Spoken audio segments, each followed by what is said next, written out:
Hello and welcome to the Football Digest podcast, talking you through this week in football. And I'm delighted to say this week, joining us is Andy Dunn, Chief Sports Writer of the Daily Mirror, Matt Dunn, Head Honcho at the Express, and a very special guest appearance for our Merseyside man, Dave Maddock, to talk all things Merseyside derby and, of course, lots more besides as well, because we're going to have a kick-off, I think, looking back on England and what happened this week.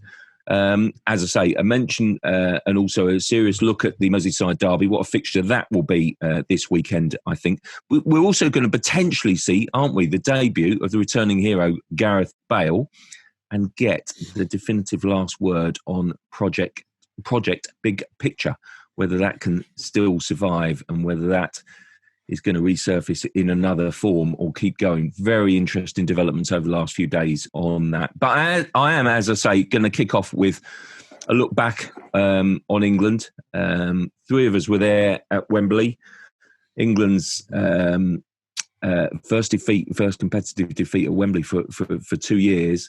And then also, I think, only the second defeat actually in about 37 competitive games. So really at Wembley. So not, kept in context, not the worst sort of international fortnight ever. But I did think, I don't know what you guys all thought, it was a bit of a deflating experience, bearing in mind just 3 days earlier, England had beaten world number one team, Belgium. But in typical England fashion, from the highs to the lows, and now feels a little bit flat with Harry Maguire and everything that goes with the red card, sort of skirmishes at the end with Reece James. So I'll kick off with you, Andy. What did we learn over the international break, and what do we take out of particularly that game with Denmark? I think we learned quite a lot, John. First of all, I'll just pick you up there on the highs of beating Belgium, which is absolutely correct. Other than the fact that we need to consider that England were actually very fortunate to beat Belgium. Belgium were the better side for long parts of that game. And obviously we're undone by a very harsh penalty from which Rashford equalised. And of course, Mason Mount's deflected winner. But it was a good win. But I think what we learned overall, several things. First of all, never mind Harry Maguire last night. We've got an issue really if Southgate is going to stick with his system of three central defenders or a back three, whatever you want to call it. What is the right personnel for those three? Which combination do you have? I think that's an issue. I mean, Kyle Walker continues to be used there. He did well against Belgium. Last night was a difficult night, I think, for him. So I think that's one issue that we need to deal with.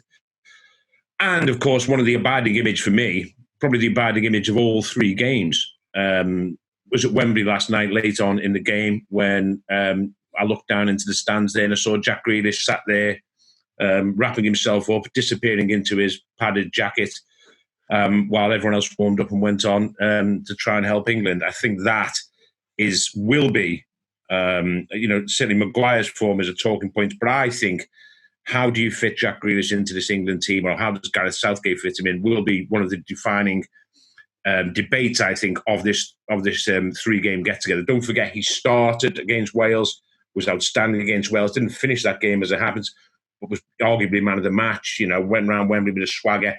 Then, after the game, spoke of his exhilaration at making that full debut at Wembley, spoke about wanting to make people happy, spoke about wanting to play in the same way, joyous way as Gaza did, and gave everyone a lift, and we haven't seen him since. Yeah, and I understand Southgate trusting people. I understand the system he's playing, but I think we will all come away from that and think, quite how did that happen? Especially last night when, England needed the goal later on, and you would have thought Grealish would have caused them trouble into foul.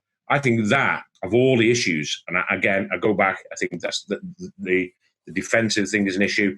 Maybe the keeper is another issue. But I think that of how you fit Grealish, the man of the moment, into that team is the burning debate. Mm. Matt, does the 3-4-3 system make it difficult for Grealish to get into that team? Do you almost need to change the system for him? Very much. He does need to change the system for him if he wants to. I think it's a sign of where we are as a country and a generation of English football, that we're having the same debate about Jack Grealish, with all due respect to him, that previous generations have had about players like Matthew Le Tissier and Glenn Hoddle. He's not of that calibre. He's not someone that you build a team around. He's not shown anything that says that Gareth Southgate should ditch everything he's done and build his team around him. But he is a sort of player that you can't play the current system, which has been bolted together through the lack of resources he's got. He's not got two good centre-backs to play a back four, good enough to play a back four, so he has to play a back three. This is a team built of necessity, not luxury. And unfortunately, unless Grealish really steps it up a gear, and starts to take matches in the same way that, say, a Gareth Bale did before he left Tottenham the first time, then you don't start building teams around him, because I don't think he's at that level yet. So just one second there, John, if I may. Steps it up a gear. He scored 2 and assisted 3 in a 7-2 win over the champions. He was man of the match against Wales. I'd call that stepping up a gear. I have to say, he did produce one of the most iconic moments of the season when he got Virgil van Dijk. Virgil van Dijk, yeah, the best defender in the world, frankly. But anyway, step it up, Jay. I'm with Andy on this one. I'm afraid, Matt. I don't. But what I'm saying is, you can play a show reel of Matthew Le Tissier's greatest moments, and he wasn't good enough for Terry Venables, who was, supposedly one of the great tacticians and football brains of any generation. So these, and can I just say, we spent the last 20 years lamenting that. Yeah, no, absolutely. We didn't do too badly in Euro 96, though, did we? No. Yeah, we didn't play bad football. In the same way, we haven't done too badly in the World Cup without a player of that sort of nature. And the fact is, I don't think we go as far in tournaments without coping with the other frailties that we've got, defensively in particular, just to accommodate a Jack Grealish figure. It'd be great to watch. I'm with you on that. It'd be fantastic. But I'm sure, we might have the occasional flat track, 3-0 against Wales. But I think we'd struggle against the really best teams to get him on the ball. Yeah. Dave, I was just going to ask you about a player that you obviously see an awful lot of, that there's a big debate surrounding and swirling about, and I think that'll only intensify, really, because the common argument is, well, he's never let his country down despite the mistakes for Everton, and that's Jordan Pickford. Where do you see it right now? Is Jordan Pickford a top class keeper? Is he a top class keeper struggling for form? Whereabouts is he? What's going on? Interesting question, actually, because I think Carlo Ancelotti is asking that question as well.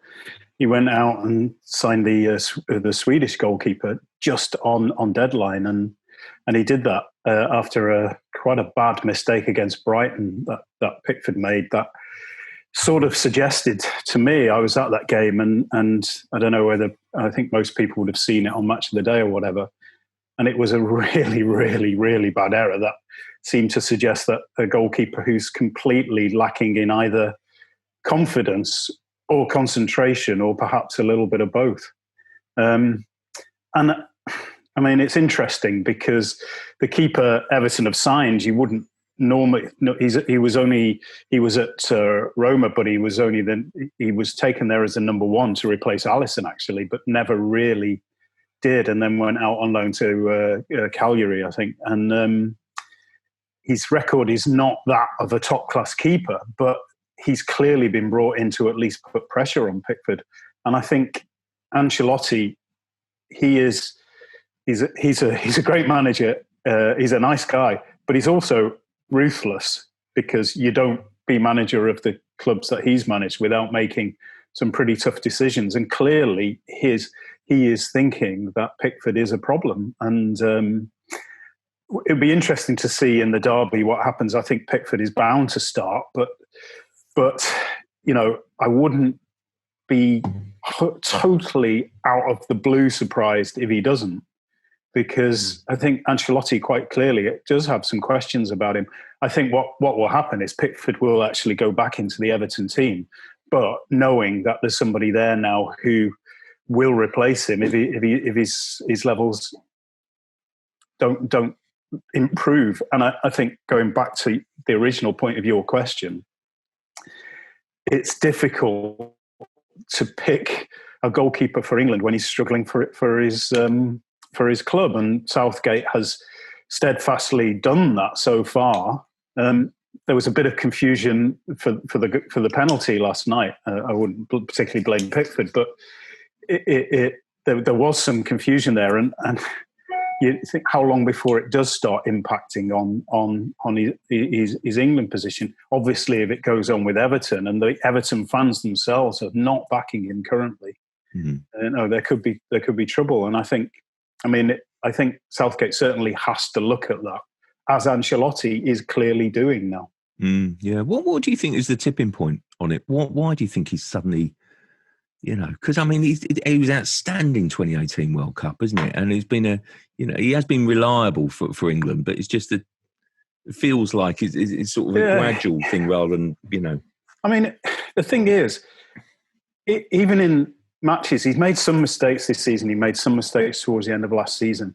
But even in those games, he also does some brilliant stuff. And there's no doubt is that, he has real sort of quality as a keeper, but it's perhaps his consistency. And the funny thing is, the one thing Ancelotti is always going on about all the time at Everton is consistency. And he keeps saying, we're playing well, but we need to do it consistently. We're not.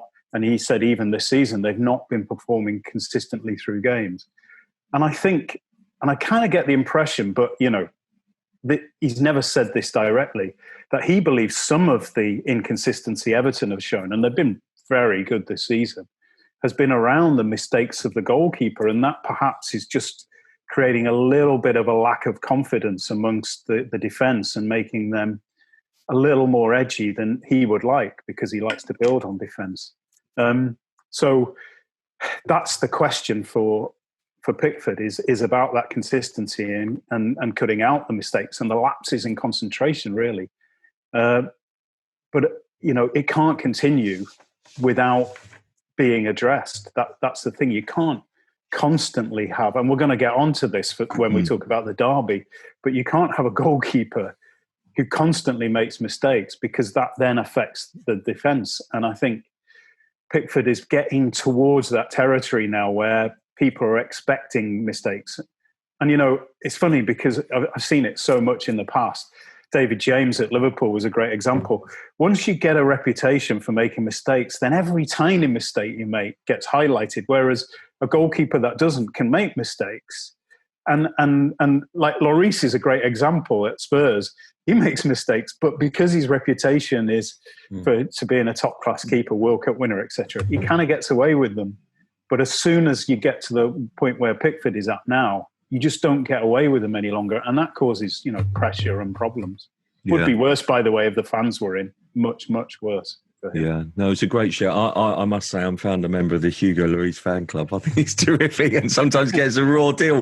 But it's sometimes about reception as well. But Pickford, great challenge. And another, I have to say, facing major question marks, Andy, is Harry Maguire now. To talk us through the last couple of appearances, because frankly, I didn't think he was great against Belgium. He had an absolute nightmare, sending off against Denmark. He looks a player struggling on the back of a disastrous summer from a personal point of view. And then the last game going into the camp was a 6-1 home defeat in which he is complicit in that defeat against Tottenham. Where's Harry Maguire and what do you do, frankly, with Harry Maguire? I also saw him, John, in Manchester United's first game of the season at home to Crystal Palace, when he also didn't cover himself in glory. I agree with you. Gareth Southgate last night said that he thought he was excellent against Belgium. I thought the whole defence struggled against Lukaku, certainly in that first half against Belgium. I wouldn't say he made any, obvious risks, but I don't think he was particularly excellent. And obviously last night was just a disaster for him. It's interesting. I think that what's happened clearly is that Southgate picked him for the squad in September, and then of course was almost forced into leaving him out of that squad, and I think felt guilty about leaving him out of that squad. Maguire's a favourite of his. He was an absolute rock for him at World Cup 2019. He likes him. He's part of his leadership group, whatever that may be. So he felt loyalty to him, and he felt guilty about dropping him for those games in September, as the court case came to its conclusion. So I think he felt obliged to bring him back. He felt obliged to bring him back. But by bringing him back, he was ignoring, and by putting him back into the team, he was ignoring Maguire's club form. And I just think, there's a lot in the papers today, and everyone's written very well about it, yourself included, about the psychological impact, what must have had on him, what happened in Greece. But I do think he's probably, strong enough to deal with that. I think there might be a more basic explanation, and that is just that he's in an absolutely rotten run of form and he's got no confidence. I mean, literally last night, never mind the sending off after only 30 minutes, 31 minutes. His other 8 touches or whatever it was in the game were not much better than the 2 tackles that got him sent off. He really was at a real low. And I do just think that's where he's at the moment. I just do think the players get like this, and he really is just struggling for form. It's like a batsman who can't lay bat on ball. It's like a golfer who can't hold a putt. He's just literally in a situation now where he just does not. He seems bereft of confidence. Doesn't know when to stick or twist in terms of. That's why he got booked for that first challenge. Doesn't know when to stick or twist. Doesn't know when to intercept. Doesn't know when to stand off. Doesn't know when to commit. And I just think he's in an absolutely rotten run of form. And that happens. And obviously the question going forward, I'm sure will be addressed over the next couple of days, is whether or not, both club manager and national manager stick with him. I'm certain that Southgate will, as long as Solskjaer does. But, don't forget, he's Manchester United captain. And they haven't got that many options. They have got options, but not maybe good options. England probably have, again, in the same situation. They've got options, plenty of options, but maybe not great options. So it's a difficult one. I personally, at United, I think it's a big decision for Solskjaer. He'll say, well, listen, overall he's been great for us, which he has. But his form's been terrible at club level to start the season and was awful last night. And it's what they paid the big bucks for, these managers, isn't it? To make the decision come Saturday, whether or not he puts him out against Newcastle. I wouldn't personally. No, fair dues. Matt, just to finish up, just to round up on England, how do you think that, there's, I think quite rightly, to be honest, a few question marks being asked of Gareth Southgate about discipline. England have given away 3 penalties in the first section of Nations League games. Now had 3 red cards as well after 2 last night, and then also Kyle Walker's against Iceland. We've had the COVID idiots, we've had Foden, we've had Greenwood. Gareth Southgate always so passionately defending his players as he was about the COVID idiots. Have we got a bit of a disciplinary issue? Is that a concern moving forward? I think we've got a bit of a disciplinary issue within the team. Which are individuals who see they're above the law in terms of the off-field stuff. The on-field stuff, as Andy said, we've got a centre-back with a poor first touch at the moment who gets into these challenges, and I don't see how you can blame the manager for that. In terms of the penalties, it wasn't a penalty, so that can be, excused. That was just a moment of panic where Kyle Walker's looking over his shoulder and wondering what his goalkeeper's doing there. They're a centre-back down, and they didn't get the substitution on in time, which perhaps was something to do with the England stuff, but it's not a general problem. I think with Southgate, he makes it clear how his disciplinary process works. Players are punished if they step out of line, and we've seen that with Foden and Greenwood. And on the field, someone needs to get hold of Reece James. His emotions are running high. Jordan Henderson tried to, just couldn't get hold of him quickly enough. I don't think it's a generic problem. It's just a run of these things that are going wrong with, some of the stresses of the expectation, perhaps, that the players are being put under on the pitch. And there's a few cracks appearing, but I don't see how Southgate's approach sort of helps make that any worse.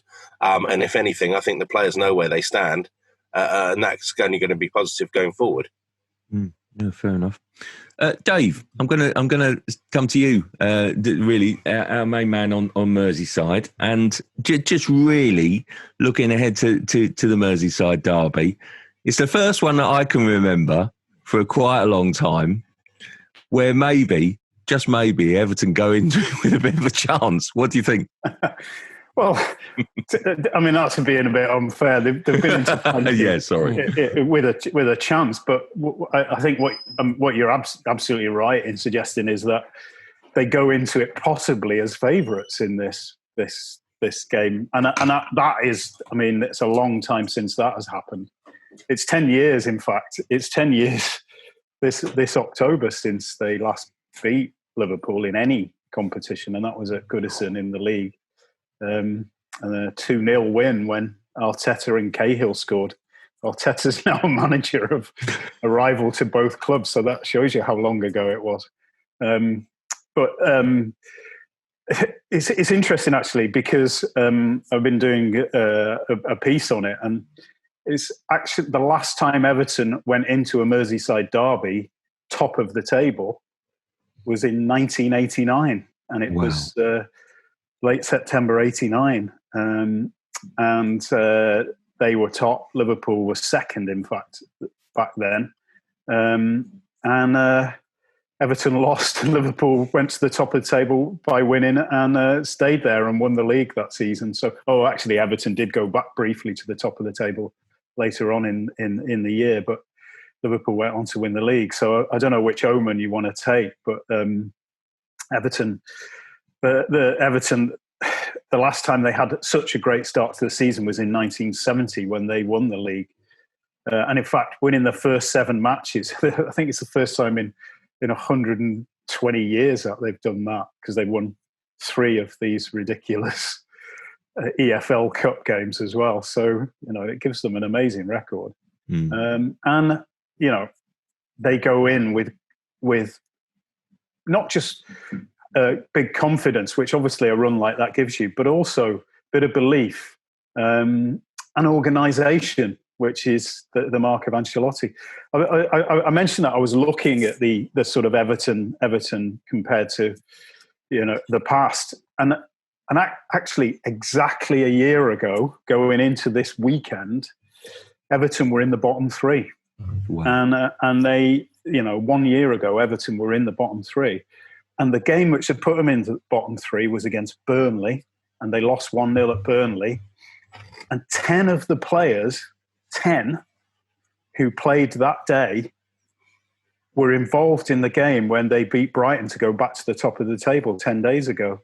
So what's the difference? And it's quite clear, you've got 10 players the same who beat Brighton. The difference is Ancelotti, isn't it? He is a great manager. There's obviously no doubt, and he's made a great difference there, and it's a very impressive difference he's made. Yeah, Andy. I mean, clearly Goodison is buzzing at the moment, isn't it? Because you've done some super business in the window in the summer. I mean, have they really closed? Have they closed the gap? Where are Everton right now? Do you think in kind of they've made such a wonderful start? They clearly go into this game, as potential favourites. Where are they sort of kind of in the bigger picture over the course of the season? Do you think? They've just taken a huge leap forward. I agree with everything that Dave said there. Listen, let's start with the manager. It is not rocket science. It is not any great sort of conundrum for a club owner. Is you employ the best manager you possibly can, and that's what they did with Carlo Ancelotti. It's as simple as that. I'm not sure. I digress, but Manchester United probably didn't go down that route. And it's just not. It's a no-brainer to a certain extent. Ancelotti is proven, and also bear in mind, Ancelotti would not have come to Goodison Park had he not had the promise of serious financial backing. Had he not had the guarantees that he'd go out and get players that he wanted, and that's exactly what happened. That's exactly what happened in the signing of James, in the signing of Alan, and in the signing of Doucouré. And I don't think I can remember for a while, certainly not with Everton, but not with many clubs, how a trio of signings like that can actually lift the club, can actually turn the club into a forward-thinking club. I'm talking about on the field. Last season, that team that Dave mentions at the start of last season, it was negative. The midfield was, would look sideways, would look backwards. He's now got players who are looking forward all the time. He's got Calvert-Lewin obviously in the form of his life, and it just transforms the mood. It transforms the mood around the whole place. Suddenly people are buying into it. I mean, Lucas Digne, for example, not too long ago, early last season, all the talk was, where was he going to go? I'm sure some of it was probably coming from his camp. All of a sudden, he's bought into it and he's being talked about as one of the best players outside the top six. And the whole mood of the team has been lifted by the signings and by Ancelotti himself. They really have made enormous strides forward. Listen, it is only 4 league games, and obviously Saturday will be an acid test. They'll be lifted not only by their own form, they'll be lifted by what happened at Villa Park the other day.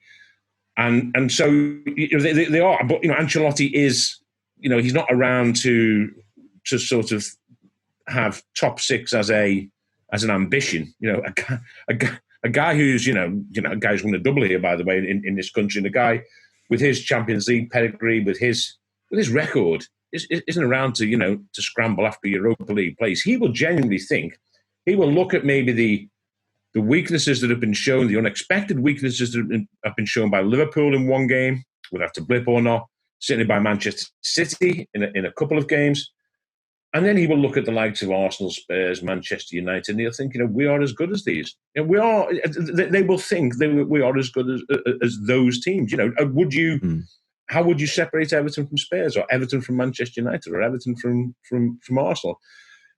I don't think you possibly would at the moment. So this is a great opportunity for them. Maybe there's not enough depth, but then again, players who've been sidelined, players who've been relegated, like Gylfi Sigurdsson, like Tom Davis.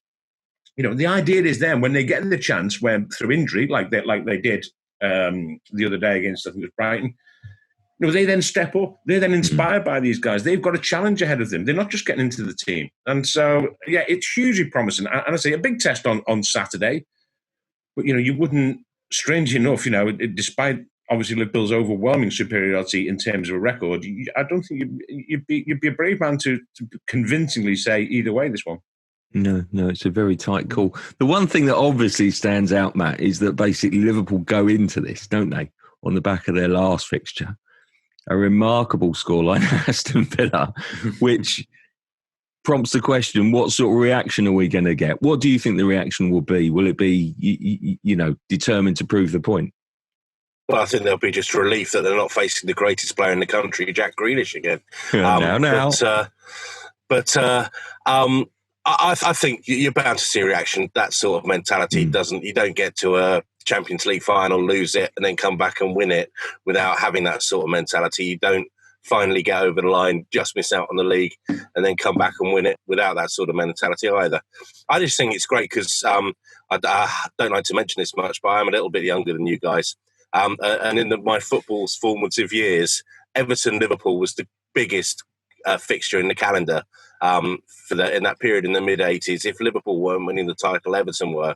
And I just think it's great to see a Merseyside derby that's worthy of the name again, because that when I was a youngster many moons ago, that was the game. And I'm just looking forward to watching it with all its permutations. Yeah, no, sure. Dave, I was just going to sort of come back to you on Liverpool, if I may.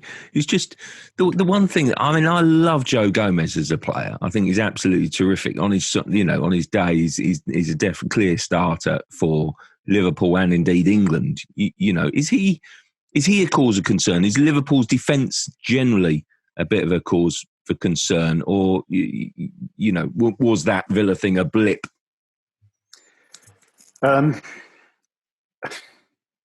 For me, the one major cause of concern for Liverpool is goalkeeper. Alisson has been outstanding, there's no doubt, and he came in and made a huge difference to that team. But he's injured. He gets injured a lot. Last season, he missed, I think it was 18 games in total. And actually, he would have missed more because he was injured again when the lockdown came, and that allowed him the chance to get fit. And they struggled a little last season without him. In the first 10 games he missed, and Adrian came in and he did all right. He did okay. He played pretty well, but he made some mistakes, and it was all a little bit frantic at the back for Liverpool. Alisson came back, settled things down as he had done the season before. And in the full season, the season before, Liverpool had the best defence in the Premier League, the best defensive record in the Premier League by an absolute mile. And then when Alisson came back, again, things settled down. And you know, you can easily forget that Liverpool, before they played Villa, and you know, I hate to say this, Crossy, but they absolutely gave Arsenal a lesson in the game before they played Villa. And everyone was going on about Arsenal being these, you know, title challengers, how they were, you know, really up there now, and Arteta transformed them. And then Liverpool exposed that to say that they'd got quite a long way to go to get anywhere near the level. And Liverpool had also done the same to Chelsea in the game before that. So, you know, Alisson was in goal for those two games. He's out against Villa. And you could see the first goal was a mistake by Adrian.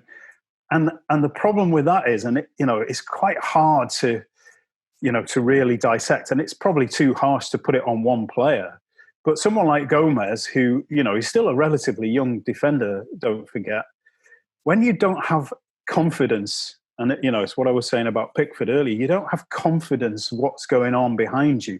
You don't have the communication the same. You don't know when the keeper's going to come or when he's not going to. And you could see that against Villa. And there was one moment in that game, and people were saying, oh, you know, you can't just blame Adrian. There was one moment where there was a cross, and he went to the far post, and I don't really remember it, to collect it. But the Villa centre forward was standing in the middle of the goal, and he headed over.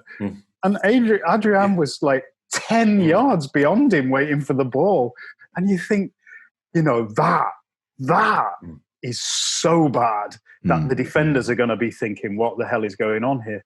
Now, Klopp resisted the chance to go out and get a loan signing in the window, and he's shown faith in Adrian. I think he had to, because the people out there he could get, you know, there was talk about Butland or the Croatia keeper who's currently not with a club, but you know, the level of that, they're probably no better than Adrian. And so he's better showing confidence in him and saying, well, look, you did these 10 games last season. But for me, it affects everything around him. Gomez, absolutely, but Van Dijk too. And Matt was joking about Grealish schooling Van Dijk, but you know, Van Dijk didn't look confident from the very start of that game. And for me, there's only one reason, and it's, you know, it's a problem, and Alisson could be out for another 6 weeks. Wow. So that could be a big problem for Liverpool. Yeah, just standing up for the goalkeepers union. I just obviously being the England press team goalkeeper, but long-standing. But I just think it's so difficult for a number two, particularly if you've been a long-standing number one. I think your number two goalkeeper is a long-term number two. Is a sort of almost a different animal, if you know what I mean, because your mindset is, well, I'm going to train hard. This is my job. This is my role at the club. If you suddenly go from playing, and I think he was a very good, consistent goalkeeper at Premier League level for West Ham, and then suddenly he's number two and going to play the odd game here or there. I think it's a different concept. And it's difficult, I think, clearly he's not in the same league as Alisson. Please don't get me wrong. But I also think that basically it's going to be difficult to dip in and out. And so I think it is tough, Crossy. You're absolutely right. And I don't want to seem to be criticising him so much because it is like an almost impossible job coming in for such a dominant number one keeper. But Adrian is very different to Alisson. What Alisson actually does a lot of the time is make things look easy by doing it, you know, very simply. And he doesn't actually do the spectacular very often, Alisson. He just gets his angles right. He always seems to make the right decisions. And when he's fit, you can tell that, you know, everything is confident with him. Adrian, West Ham let him go in the end. You know, if people forget that. It wasn't as if Liverpool went and signed him from West Ham. He was a free agent, and because his consistency had gone there, And he, he's always been a keeper who makes some great saves, and he's fairly flamboyant. But he's never been one who comes to get crosses. He's never been one that organises the defence and sort of controls everything. So you're putting in a very different keeper anyway, and a keeper that, crucially, the defence is just, they're used to a very different style, and I think it makes a big difference, and it's going to be a problem. It will always be a problem for Liverpool, no matter who is their number two. But this is going to be a problem for them. And maybe this is the opening that the rivals need at the top of the table, because Liverpool looked like they were going to go and dominate again, and everybody else is having, every other club at the top, apart from Everton, have had problems. But Liverpool themselves now have a problem, and it'd be interesting to see how they deal with it. Yeah. Guys, I'm going to go round you all. Very quick fire score prediction, please. Dave, starting with you. Well, I'm going to go with a draw, a 1-1 draw. Oh, that fence in the back of your garden. No, fair enough. Tells us the game at Goodison is virtually always a draw. It really is. No, sure. Andy? I'm going Everton 3-1. Wow. I'm only going on what I've seen with my own eyes most recently, and I saw Liverpool at Villa, and I watched Everton on the TV, and on that form, I'm going Everton 3-1. Yeah, no, I was unfair and being rather flippant, actually, when I said they've got a chance for a change. They do have much more than a chance. They have a genuine chance, don't they? Matt, what do you think?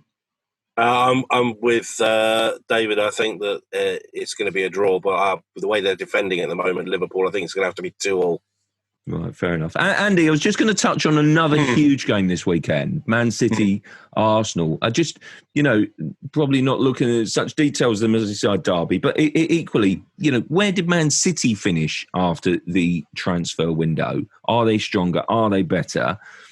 And Arsenal, blimey, as no one will let us forget, they made a dramatic deadline day signing, Thomas Partey. Where does that put Arteta's revolution, do you think?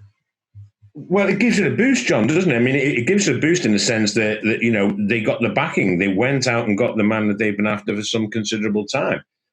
And I don't think many of us thought they'd get over the line, and they did. So I think that gives them a huge boost. As for Manchester City, listen, time will tell. I saw Ruben Diaz play against Leeds when he did okay, and he might well be a very good addition to the squad. As for Nathan Ake and Ferran Torres, Torres showed glimpses of why Guardiola rates him so highly, and why Spain rates him highly. And again, time will tell on that one. I personally look at the overall picture with Manchester City and what happened in the transfer window. And people forget that they lost a world-class player in David Silva. They lost a world-class player, and irrelevant to whether he was injured or not last season, they lost a world-class player, truly world-class player in Leroy Sané. So you're losing Sané and David Silva, and you're bringing in Ake, Diaz and Torres. So have they improved? I don't think they've particularly improved, no. But then they're very good anyway. I think it's quite a big game for them. Probably no Kevin De Bruyne by the sounds of it. Obviously, he came off in that England game, and seems to have got a little aggravation. Maybe it's just the fact that he's played quite a lot of games in a short space of time. So no, overall, I'm not sure City have improved spectacularly, or probably just stood still as far as I can see. But they're still very, very good, and I still think they'll probably have too much for Arsenal. I thought City were good at Leeds. For 25 minutes, that was as good as I've seen any team play this season. But what they did, in the same way that they did, although not quite, didn't backfire so spectacularly, is that when they went 1-0 up, they couldn't go 2-0 up, they couldn't go 3-0 up, like they probably did it many times over the last 2 or 3 seasons, and that cost them. But they were very good for 25 minutes, and I say I would think they'd have too much for Arsenal this Saturday. Yeah, Matt, where do you think Arsenal are? Do you think they're top 4 now after signing Thomas Partey? Well, one of the 7 clubs in the top 4. It's so hard to choose now. I think there are a lot better candidates for that top 4. But now you've got to factor Everton in. Spurs look, with Gareth Bale, which I'm sure we'll talk about soon, they look strong again. And Chelsea, Manchester United. Do you know what it's going to be? If the title race becomes a one-horse race again, which hopefully it won't do, that's going to be an intriguing battle, because there's so many Champions League worthy teams now fighting for those top 4 places. I quite quietly fancy Arsenal. I think they'll do enough. They're good flat track bullies. Will beat. There's always a backhanded compliment with you and Arsenal. No. Because that is key to. It doesn't win you titles, but it gets you in the Champions League. If you beat all the teams, that aren't those European contenders, that gets you a long way up the table.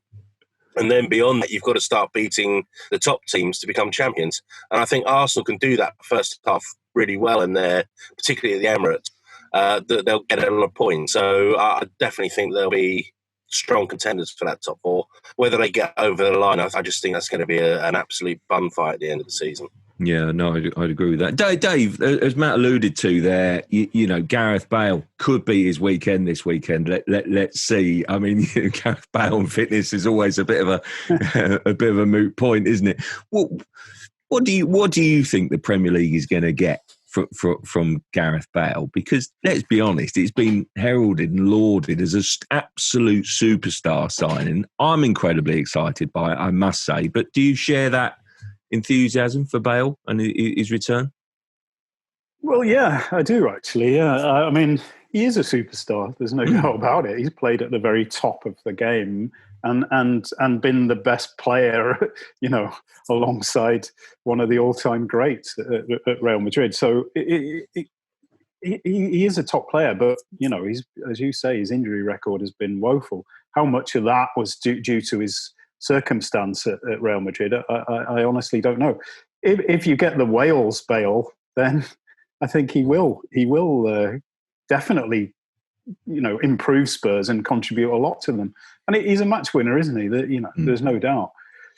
I don't know if he does play this weekend. I'm not quite sure what you'd expect from him, because how long is it since he played? It's about 7 years, isn't it? Something like that. But he hasn't played for such a long time. Since he's got the overhead kick. Yeah, exactly. He has only played a handful of games since then, and most of them are for Wales. I mean, fully enough, bringing that up, that's the player that he is. He comes on in a Champions League final and he's man of the match. He's like. He is that good, and I absolutely love him. I watched him a lot playing for Wales, and he makes a massive difference. He essentially took he took Wales to European Championship semi-final. Now they had some very good players. Don't get me wrong, but he was probably the difference on that run. So that's how good he is, and I am absolutely delighted he's come back to the Premier League, because it makes our league, it makes our job more exciting. It makes our league a better one, and let's just hope he does have a good run now with injuries and he's motivated. And I think the two might go together. If he's motivated, then maybe the injuries won't be such a big issue for him. Yeah, I completely agree with that, but I'm not sure that Andy does subscribe to that view. Do you, Andy? I'm not sure. I'm not completely convinced that you're buying into the Gareth Bale hype, are you? Well, maybe not. No, well, listen, I agree that he's absolutely, world-class player. And I'm immensely looking forward to seeing him. I'm looking forward immensely to seeing him play. It'll be quite ironic, won't it? The Tottenham have just walloped Manchester United 6-1, and then Jose Mourinho has to find a way into his team for Gareth Bale, who says hasn't played an awful lot of football. Listen, I don't really have anything but admiration for what he's done at Real Madrid. Never, and I was always of the opinion. No, I think, listen, it doesn't matter if you last. Just never mind that he's won 4 Champions League medals. And never mind that he's won, a couple of La Ligas. I mean, the bottom line is that to last as a big name foreign import to the Bernabeu, to last 7 years is an achievement in itself, a grand achievement. And that's why I think I'm a little bit, for him to have seen out his career there, unlikely as it probably seemed, would have been, I think a real sort of feather in his cap. But he hasn't worked out. He's come back. And as I say, a fit Gareth Bale, firing on all cylinders, can only be an asset to Spurs. So I'm looking forward to it. Listen, do I think he's going to hit the ground running and make a big difference straight away? Well, no. I think it will take him a long time.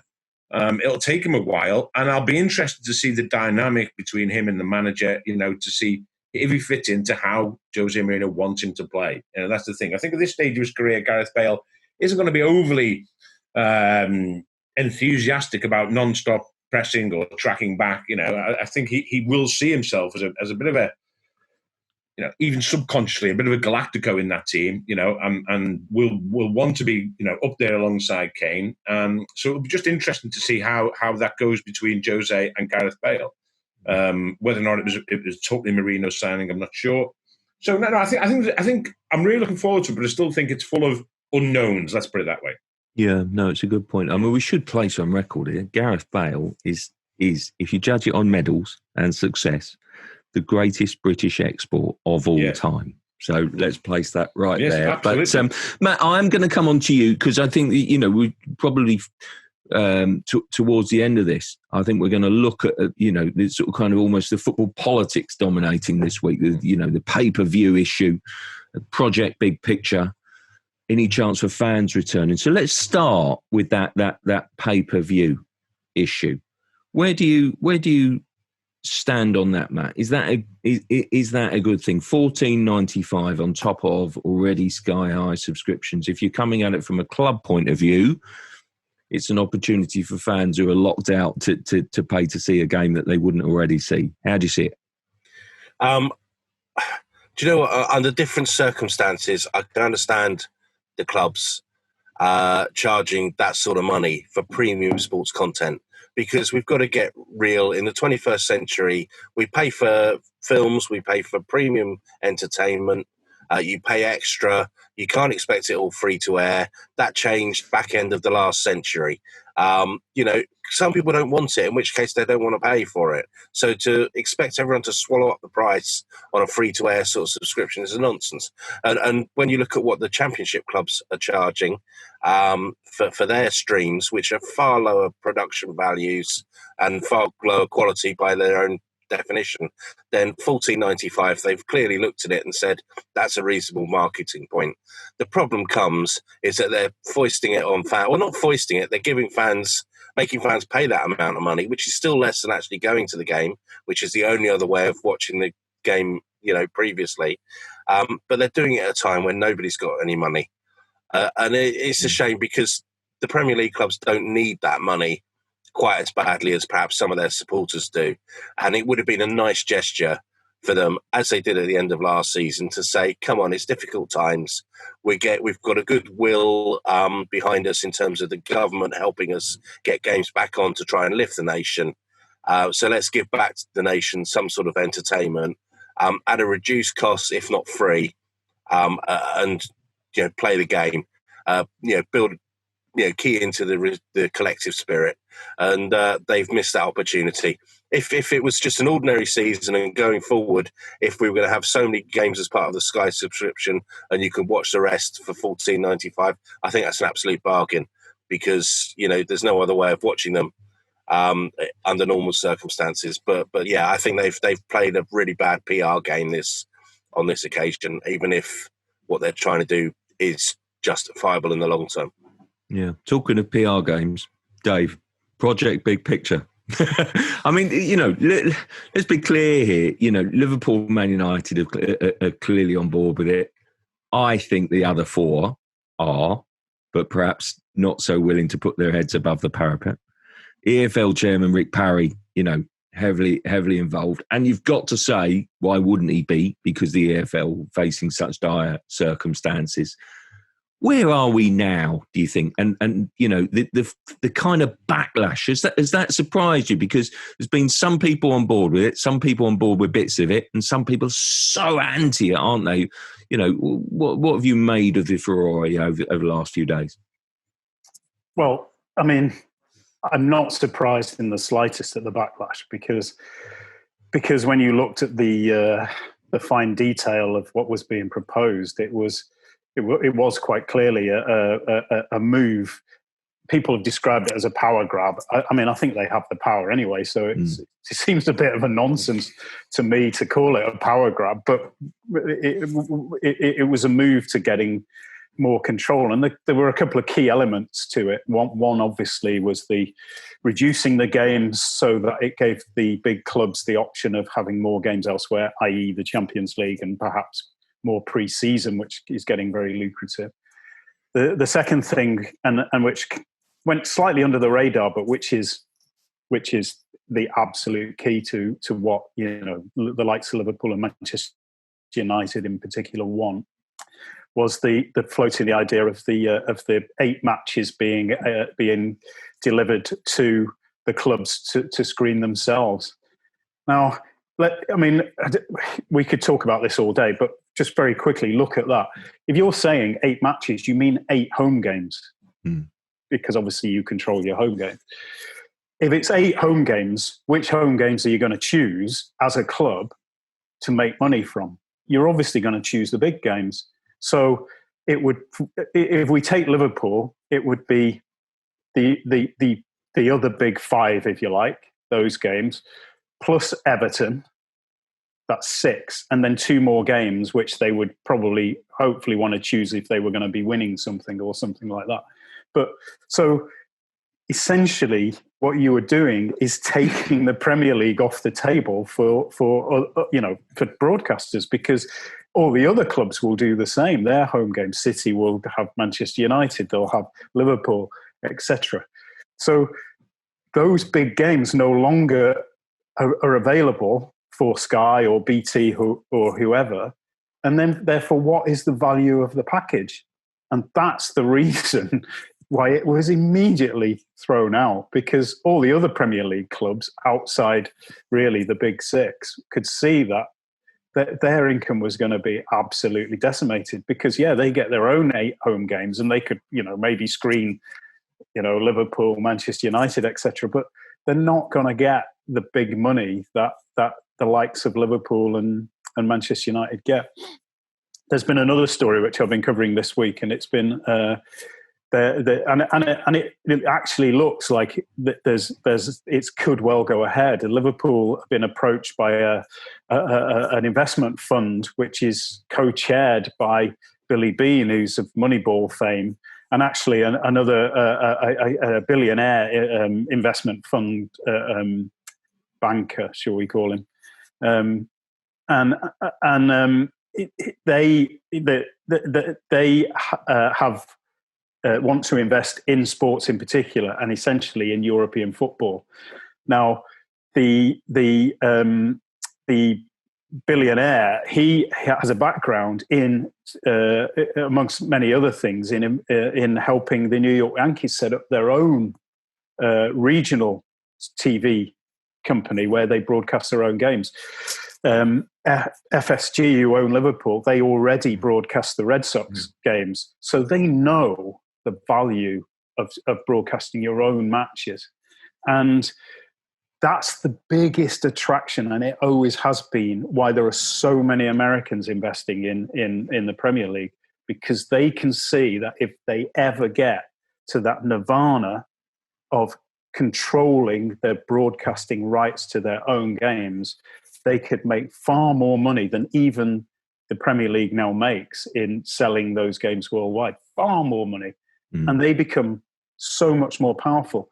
Now, clearly, Liverpool and Manchester United are the 2 biggest, and they would probably be able to earn far more money doing that than even the other big 4. And I think that's why, as you say, they're a little more lukewarm, the other big 4. They can see the benefits, but they could also see Manchester United and Liverpool actually moving away from them, given not only their attraction worldwide, but the expertise that the owners have in selling football, in selling rights to broadcasting the games. That's the key to all of this, and that's why it was kicked out absolutely immediately. But it won't go away now. That's what they want, and that's what they will keep pressing for, and eventually they'll find a way of moving towards that. Yeah, Andy, I must say, I think on the back of that, it's been very interesting. I think subsequently, isn't it, that basically the Premier League, have confirmed that they're looking at a strategic review. They insist that was already underway. Let's be honest, that's got a new emphasis now. By the back door, by this exploding, the timing is probably bad for Rick Barry in the EFL, if you like. But are they effectively, ultimately, getting what they set out to achieve? Are the EFL getting out what they said? No. I think that, Project Big Picture gang, if you like. Well, in a sense, John, I think, it clearly was, a stalking course. As Dave has just said there very eloquently and finished it off with the crux of the matter is that this will not go away now. This was, when I remember, it's only a week ago, don't forget, and I remember saying to you at Wembley, from 2 meters apart, I remember discussing with you, asking you, the thing that I couldn't understand is how did this is obviously a very detailed plan put forward, but how did these Liverpool and Manchester United, and if we say the other four, sort of big six, how did they ever think? I could never get my head around the idea they could ever think that the other 14 clubs would buy into it. I mean, talk about turkeys voting for Christmas, an 18-team Premier League and a big six in total power. Then that just, I looked and thought, well, I'm sure the EFL will love this, and sure enough, the majority did, understandably. For small clubs, my local club down the road, Alexandra, this is a guarantee of money that they've never had before. There'll be club chairmen up and down the EFL, up and down the country, who'll be gutted that this is now off the table. Listen, okay, there's a pledge of a £50 million grant, loan, whatever it may be, to League One, League Two, which would be very welcome. But this was clearly, for them, a golden ticket, basically, and as Dave says, I spoke to club chairman and I said, well, aren't you worried about the big six getting more power? And they're saying the big six are in control anyway. What is the difference? It doesn't make any difference to the chairman of Accrington Stanley whether the big six have got power or not. So that was irrelevant. But then looking at it, I thought, well, either A, they must have sounded out other clubs such as Everton, West Ham, those who are getting special status, and they must have been sounded them out and were promised support. But then how about the other clubs? And it just did not make any sense. As detailed as it was, it didn't make any sense that, how was this going to get voted through? And sure enough, it wasn't. However, what it has done is put the issue on the table, and a strategic review will include a review of how the next broadcast deal is going to be negotiated. And that is the key to it. Let's face it. That is the starting point. That is when they wanted the big picture, Project Big Picture to start, was at the start of the next TV deal, which I think is 22-23, isn't it? And that now, that's going to be the position, that the Liverpool United have got that on the table now. There's no way that the broadcast deal in its current guise, in its current form, will be repeated again.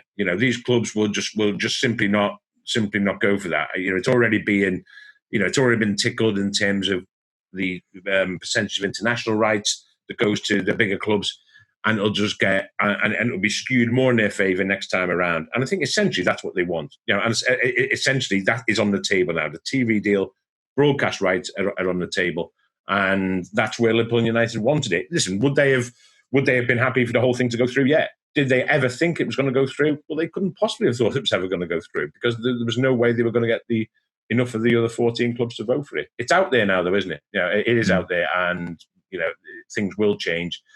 And no matter what happens, you can be sure whatever strategic review comes up with, whatever solutions, whatever plans, then the big six clubs will benefit from it. There's no doubt about that, because they won't stand for anything else. No, Matt, is it a partial victory for Project Big Picture or the Big Six, or has it been kicked out? I'm struggling to decide, frankly. I think it's a limited victory, but not much of one, because when you look at what the Premier League are now offering, 50 million, compared to what Parry was offering, 250 million, you get a ballpark figure of what the price of that power meant to Liverpool and Manchester United. They were willing to give up 200 million to get that sort of control over the Premier League. And unless people start within the game, start giving them that power, they've got nothing else really to bargain with apart from goodwill.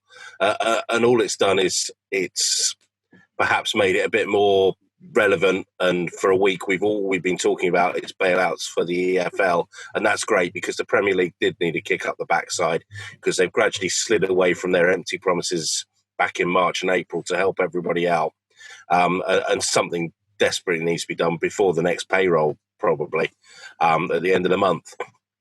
So in that sense, it's a victory. But in any real sense, yeah, I don't think so, because it's left Rick Parry as somebody that the Premier League don't really want to deal with, but the champion of the EFL. So that's going to be awkward. And it just highlighted the mess that football's in at the moment under its current governance. And putting power into even fewer hands would just be a disaster. So we need some radical rethinking. But luckily, Gary Neville's going to sort us all out this afternoon, isn't he? Yeah, so I'm told. I'm looking forward to that. I'm just going to finish with a quick discussion on the crowds. Big issue here, basically. And obviously, you know, we're having further restrictions this week. You know, so should we be talking about fans coming back in? Is it right for fans to be back in? Have the ballet got it wrong? Are we right to put on squeeze concerts, or is basically football got it wrong? What do we think, guys? Starting with you, Dave. Well, I mean, there seems no way. I'm actually here in Liverpool now, and you know, we're in lockdown here essentially, and you know, there's a no nighttime at all now in Liverpool, and it you know, it would seem inconceivable to me to introduce those measures, but then say, yeah, we can have, you know, even 20,000 at a game or whatever, or, you know, it doesn't seem right. I mean, it's a huge issue because the clubs themselves were promised by the government that by October there would be fans back in stadiums, and they're kind of banking on it. And they've already lost. I mean, it's well over £1 billion now the Premier League themselves have lost in revenue from match days alone. And obviously, the longer that continues, it's going to be considerably more. And they're all budgeted, you know, years in advance on the money that's coming in, and it's not coming in. And you know, if it goes on much longer, there's going to be a massive crisis in football, and clubs will go to the wall. There's no doubt. Certainly down the leagues a little bit. There's going to be clubs who are desperate and will go to the wall unless they get some form of backing.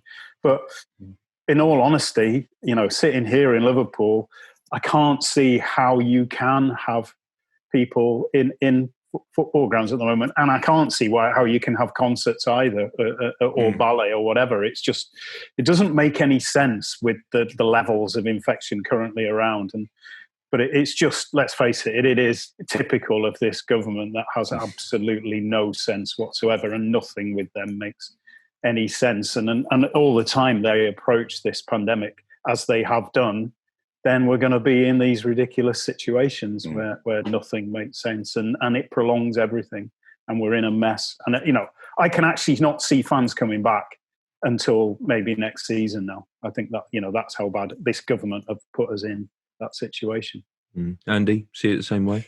Yeah, I do, John. You know, I thought it was, you know, I was thinking when I got back in the early hours of this morning from Wembley, and I was having a look at some highlights from around Europe, and Italy-Holland game, you know, took place in front of fans in Bergamo, you know, and I remember when, you know, that part of Italy was held up as being one of the worst hit, and it was sort of, we looked at it in this country, we thought, well, you know, thank goodness we're not going to be like that, you know, because we're going to deal with it better, and we're going to, you know, and just shows how wrong we were in the management of this crisis, and now they've got fans back, and as much as our newspaper, the Daily Mirror, myself and my column, and other columnists have said to the government, listen, you know, Brian Reid, for example, has been has said this, you know, we can get fans back in safely, the work that's been done. Listen, Dave goes to Anfield and we all go to different grounds. There's actually, you know, there's actually infrastructure there that you can see ready for the return of fans. And yes, so I couldn't see why that couldn't happen, you know, a month ago or so, at the start of the season. Now, it's quite clear that we can't put Liverpool into lockdown, you know, this tier 3.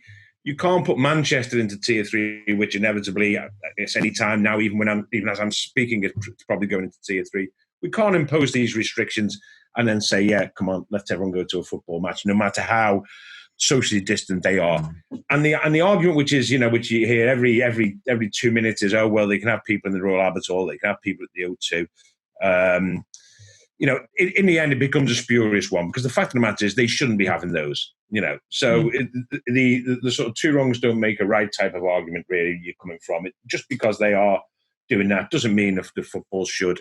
It's a lot of whataboutery, as they say. The bottom line is these restrictions on major cities like Liverpool and Manchester are so harsh that you can't countenance the idea of having people inside Anfield or Old Trafford or the Etihad to watch a game, or Goodison Park.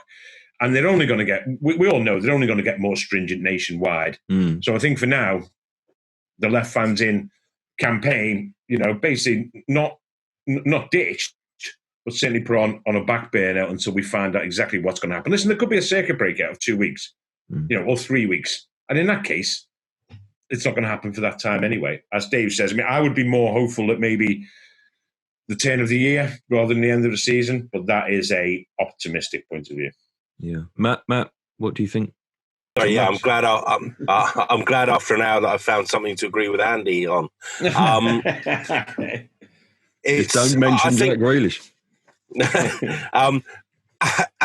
Further down the pyramid, I think people walking up to their local National League game, socially distanced, standing socially, crikey, some of the games I've been to at that level, it's hard not to socially distance because there's so few fans in. I think that needs to be encouraged to keep the lifeblood going. But the trouble is, at the top end, the Premier League work really hard to make their stadiums safe places. But new stadiums like Tottenham make no bones about being a public transport venue. That there isn't any parking, so all those fans, any fans that arrive, have got to arrive on tubes, buses, trains, and they're going to be massive COVID hotspots. Even if the pubs nearby aren't open afterwards, there'll be street parties with people going in, buying drinks, because you want to celebrate a win with your mates.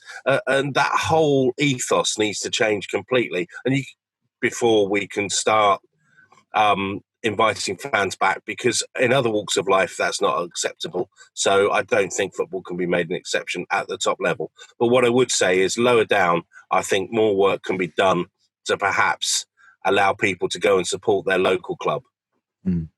Matt, if you think that Tottenham, White Hart Lane, is a public transport venue, blimey, public transport really has got problems. Hey, there you go. Anyway, listen, on that note, I'm going to wind up and say thanks so much indeed for joining us, the three of you, Andy, Matt, and our very special guest ahead of the Merseyside derby. Delighted Dave Maddock has been with us as well to look back and look forward to the weekend. What an interesting week as ever. So thanks for joining us on the Football Digest podcast. Hope you've enjoyed it. Please tune in again next week. Thank you.